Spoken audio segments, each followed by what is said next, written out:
कहता है एक 4 साल का बच्चा, क्या कहती है एक 7 साल की बहन, क्या कहते हैं एक बूढ़े दादा दादी, क्या कहते हैं एक बूढ़े माँ बाप, जो अपने बच्चे को पाना तो चाहते हैं, जो अपने बच्चे को अपने बुढ़ापे का सहारा तो बनाना चाहते हैं, वो अपने बच्चे को अपने पास तो बुलाना चाहते हैं, लेकिन वो चाह के भी उससे नहीं मिल पाते। वो छोटी सी बच्ची जो माँ से बार बार कहती है, वो छोटा सा बच्चा जो माँ को बार बार कहती है कि माँ क्या मेरे पिता इस बार दीपावली में आएंगे, क्या इस बार हम अपने बच्चों के साथ दीपावली मना पाएंगे, क्या मैं दोस्तों के साथ अपने पिता के साथ दीपावली मना पाऊंगा। वो बच्ची माँ से जब बार बार ये क्वेश्चन करती है तो वो माँ निरुत्तर रहती है, वो माँ उत्तर नहीं दे पाती, लेकिन फिर भी अपने बच्चों के लिए वो भूखे प्यासे रह के भी उनको खाना खिलाती है। वो रात को कभी कढ़ाई में सब्जी बचना हो ना हो, वो भूखे प्यासे सो जाती है, पानी पी के सो जाती है, लेकिन फिर ऊर्जा के साथ एक नई सुबह अपने बच्चों को आगे बढ़ाने के लिए लड़ती है। लेकिन उसी समय बॉर्डर में खड़ा एक जवान जो देश की रक्षा कर रहा है, जो बॉर्डर में खड़ा है लेकिन देश की आवाम के लिए आना चाहता है, वो अपने घर बच्चों से मिलना चाहता है, लेकिन देश की रक्षा के लिए आ नहीं पाता। वो बच्चे जिद करते हैं और माँ बाप से पूछते हैं, दादा दादी से पूछते हैं कि वो जवान, वो पिता कब लौट के आएगा।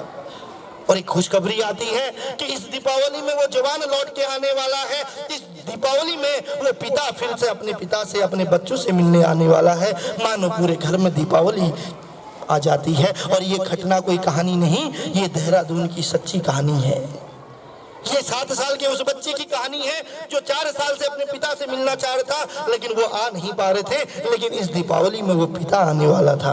और 2 दिन पहले फोन आता है दीपावली से कि वो धनतेरस के दिन वो पिता इस बार घर आने वाला है। मानो घर में खुशियां लग जाती हैं। उस बूढ़े दादा दादी के अंदर एक ऊर्जा सकारात्मक पैदा हो जाती है। वो माँ भी अब दुल्हनों की तरह सजने लगती है, जो आज अपने पति का इंतजार में बैठी है। वो छोटे भैया बहन, वो छोटे बेटा बेटी जो छोटी सी उम्र में अपने पिता की उंगली तो पकड़ना चाहते थे, आज वो पिता की गले लगने के लिए लालायित हैं।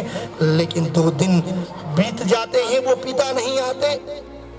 और एक अचानक रात को फोन आता है और वो बूढ़े दादा दादी उस फोन की ओर जाते हैं। तभी एक संदेश आता है कि वो देश का जवान जो घर आने वाला था, वो देश का वीर पुत्र जो इस दीपावली में अपने बच्चों से मिलना चाहता था, कुछ आतंकवादियों से लड़ते लड़ते देश की रक्षा के लिए शहीद हो गया।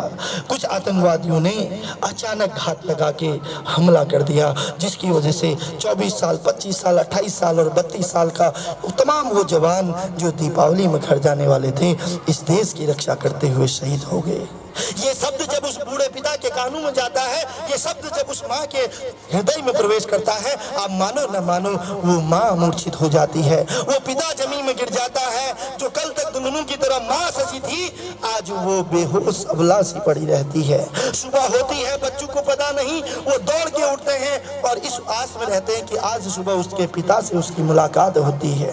वो लोगों की भीड़ नजर देखते हैं तो चौंक जाते हैं और माँ से कहते हैं कि माँ, आज ये लोग नहीं, हम पिता से मिलेंगे, आज ये नहीं, हम दीपावली मनाएंगे। न माँ उत्तर देती है, न दादा दादी उत्तर देते हैं। वो भीड़ से पूछते हैं, अपने पिता के बारे में पूछते हैं और पूछते पूछते उनकी नजर आंगन में पड़े तिरंगे से एक लाश पे नजर आती है। वो बच्चे कुछ बोले उससे पहले तिरंगे से लिपटी एक लाश नजर आती है। वो बच्चे दौड़ के उस लाश के पास जाते हैं और समझ जाते हैं कि वो उनके पिता हैं और वो उस तिरंगे से लिपट जाते हैं। कल तक जो माँ दुल्हनों की तरह सजी थी, जिसके हाथों में चूड़ियाँ थी, जिसके मांग में सिंदूर था, न आज वो हाथों की लाली रही, न वो मांग का सिंदूर रहा। आज वो माँ जो अपने पति से मिलना चाहती थी, आज वो बेहोश सी पड़ी है। और वो पिता जो कल तक अपने बेटे के इंतजार में खड़े थे, आज वो मूर्छित से पड़े थे, क्योंकि उन्होंने अपने बुढ़ापे की लाठी को टूटते हुए देखा। वो बच्ची कहती है कि माँ, मैं समझ गई कि हम अब कभी दीपावली नहीं मना पाएंगे। मैं समझ गई माँ कि अब तो पहले से दुल्हनों की तरह नहीं समझ पाएगी। मैं समझ गई माँ कि हम और बच्चों की तरह अपने पिता के गले नहीं लग पाएंगे, हम अपने पिता को नहीं बुला पाएंगे। वो बच्चा कहता है कि माँ, मैं समझ गया, मैं अपने दोस्तों की तरह अपने पापा को पापा नहीं बोल पाऊंगा। मैं समझ गया माँ, मैं अपने दादा दादी के बुढ़ापे की लाठी को अब नहीं देख पाऊंगा। और कसम खाते हैं दोनों भैया बहन, वो कसम खाते हैं दोनों भैया बहन, और उस तिरंगे की कसम खाते हैं कि सौगंध है इस तिरंगे की, सौगंध है इस तिरंगे की, इस आतंकवाद को नष्ट करने के लिए हम भाई बहन जो काम हमारे पिता ने नहीं किया हम करेंगे। सौगंध है माँ मुझे इस लाश की, जो काम हमारे पिता ने नहीं किया उस काम को हम करेंगे। सौगंध है दादा दादी की, इनके बुढ़ापे की लाठी हम बनेंगे। सौगंध है माँ तेरे आंखों के आंसू की, फिर जीवन में कभी ऐसा काम नहीं करेंगे जिसकी वजह से तेरे आंखों में आंसू आए। आपके आंसू क्यों आ रहे हैं? सर ऐसे आ रहे हैं। आपको प्रोग्राम अच्छा लगा? Yes sir. आपको कोई बात याद आई? सर चाचा थे हमारे, क्या करते? रिलेटिव्स में सर आईटीबीपी में थे, तो सर वही हुआ, आईटीबीपी में थे तो सर शहीद हो गया वो। तो इसकी रक्षा करते हैं। Yes sir. कितने बच्चे हैं बेटा उनके? सर अभी शादी नहीं हुई थी। शादी भी नहीं हुई थी, मतलब 25-26 साल के थे। Yes sir. घर में कौन कौन है उनके? सर घर में तो सर अभी सर बहनें हैं, 2 बहनें और सर एक भाई है, और सर वो मतलब मेरे मौसी के ही वो देवर है ना अभी, तो सर वो तो शहीद हो गए। तो सर फिर सर मैं सर काफ़ी अजीब सा ही लगा सर जब आपका प्रोग्राम देखा तो अंदर से।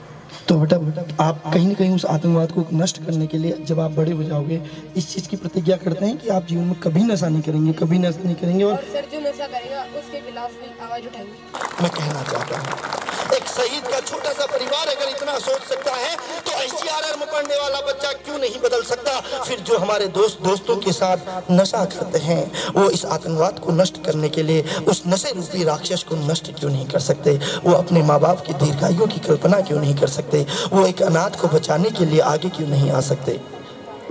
और दुख तब होता है जब बूढ़े माँ बाप सड़कों पर पड़े रहते हैं, वृद्धा आश्रमों में रहते हैं। हम बड़े हो जाते हैं लेकिन उस माँ को दरकिनार कर देते हैं, उस माँ को बड़ी महफिल में अपमानित कर देते हैं। हम नशे में इतने पागल हो जाते हैं उस माँ के ही टुकड़े कर देते हैं। जिस माँ ने हमें पाला था उस माँ पे हथियार उठा देते हैं। जिस पिता ने हमें गोद में रखा था उस पिता के ऊपर कुल्हाड़ी से वार कर देते हैं। ये कैसी औलाद पैदा हो रही है?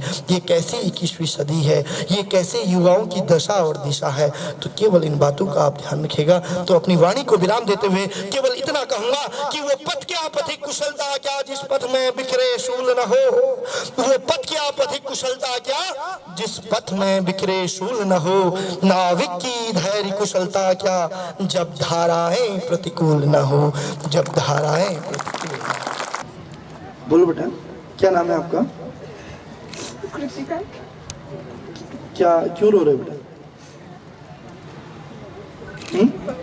हाँ क्या नाम बताओ बेटा? मेरे पापा भी आर्मी में, तो मतलब आपने जो लास्ट में बोला तो मुझे अच्छा लगा बहुत। और पापा जी आर्मी में हैं आपके? अब बहुत दूर है, मतलब गुवाहाटी साइड। गुवाहाटी में हैं। कितने भैया बहन हो आप? 3 है, 2 बहनें और 1 भाई। आप बड़े हो? सबसे पहले बड़े हो? और मम्मी घर में यही है, गांव में है? यही है। पापा जी से बातचीत होती रहती है? पापा कहते हैं अच्छे से पढ़ो, अच्छे से पढ़ना है, ठीक है ना बेटा? छोटे भाई बहनों को भी बढ़िया से पढ़ाना है। क्या संदेश देना चाहते हो आप? मैं ये कहना चाहती हूँ कि मतलब नशा नहीं करना चाहिए और अपने देश के लिए आगे बढ़ना चाहिए। अब सब ये मतलब आर्मी में नहीं जाना चाहते लोग, इंजीनियर या मतलब बड़ी पोस्ट में ही मतलब लोग मतलब वो बोल रहे महत्व दे रहे हैं। तो मैं कहना चाहती हूँ कि आर्मी की तरफ भी जाए और अपना सहयोग दे अपने भारत को, देश की रक्षा के लिए। जोरदार तालियां हमारी छोटी बहन के लिए। Thank you, thank you, thank you.